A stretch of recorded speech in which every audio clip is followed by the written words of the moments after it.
babi vdiq vetë vrasje. Nana ishte smur, edhe duken se dëshën njëri tjetrin shumë, edhe një moment kalon depresion, të menu se po i vdes gruaja etj edhe vret veten. Në momentin që vdiq babai, mami nuk hante, ishte smur, kishte tiroidet, u dobësua, nuk fliste, qëndronte e mbyllur në vete gjithkohës. Gjithashtu edhe vendosi që të na qëndronte neve pranë, të mos martohej.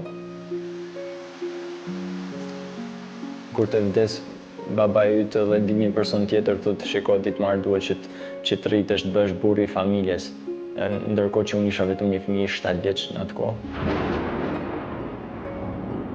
Kushtet e shtëpisë nuk është se ishin shumë të mira dhe në momentin që kishte ndonjë rrebe shiu stuhi, shiu binte brenda dhe shumicën e kohës na kalonte që të rrinim zgjuar dhe natën. Po tani kjo situatë ka ndryshuar për mirë.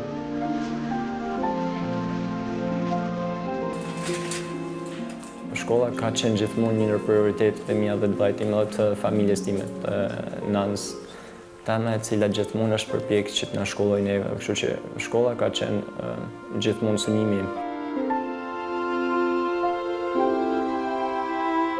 Isha tek një shkollë në fshat. Në sajt SOS, unë arrita që të vjete një nga shkollet më të mira të Shkodrës, që është Branko Kadia, gjithmonë falëndimes së SOS. Dhe aty arrita që me pas zhvillosh atë shifja se si ndryshonin gjërat nga qyteti në fshat. Në momentin që unë zgjolla një shkollë profesionale ishte për faktin që mua më pëlqente elektronika, kompjutra dhe informatika dhe pastaj me kalimin e kohës, diku nga viti 2010 u bëm pjesë e projektit të SOS Fshatat të fëmijëve, ku gjetëm mbështetje si thua psikologjike, mbështetje sociale, ekonomike. Dhe filluam që të fuqizoheshim më së shumti në anën psikologjike. Mbaj mend veten atë kohë ku isha shumë i vogël. Isha si thua një fëmijë ndrojtur i cili nuk fliste shumë etj, po në sajt të mbështetjes nga ana e psikologes të organizatës SOS arrita që të bëjmë ky person që jam sot dhe të flas në këtë mënyrë, të jem i lirshëm, i fuqizuar etj. Në këtë moment që po flasim unë marr pjesë në aktivitete, jam si tush lider këtu, marr pjesë në FPA në 2 kampanja të ndryshme që janë Youth Voice dhe Wipe Year. Integrimi im filloi, le të themi, 2 vite pasi më vdiq babai. Gradualisht në sajt SOS u bëra pjesë e një trajnimi që u zhvillua në Bullgari në kuadrin e Youth Voice, nga UNFPA në Institutin Petri të Sofjes. Dhe që aty fillon dhe, si thua, pjesëmarrja ime në Youth Voice dhe në këto kampanjat e Wipe Year. Aty ishte një konferencë rajonale ku mora pjesë, pata mundësinë që të flisja, të shpresha, merrja pjesë në emër të Shqipërisë dhe që pastaj jam ardhur me Youth Voice dhe Wipe Year. Unë për momentin jam regjistruar tek një punë, fitova një konkurs fundmi për dizajn. Vllai akoma nuk punon. Mund quhet puna vullnetare që bëhet këtu te organizata SOS-it.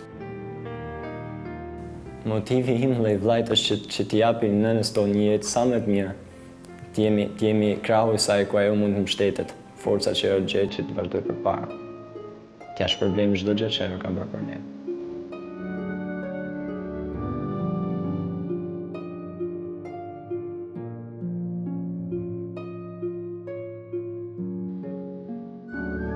Këto lloj projektesh të tipit të youthit, përfshirja e tyre në aktivitete lobuse, afrimi me organizata të tjera partnere që i ofrojnë shërbime për të ri, na krijojnë mundësi që familjet ta lajnë projektin vërtet në mënyrë të suksesshme. Pra, projekti youthit ka 4 muaj që implementohet dhe të rit po fuqizojnë kapacitetet e tyre në lobim, janë të rit të cilët janë risk për ta humbur kujdesin ose edhe të rit që e kanë humbur kujdesin dhe jetojnë jetimore.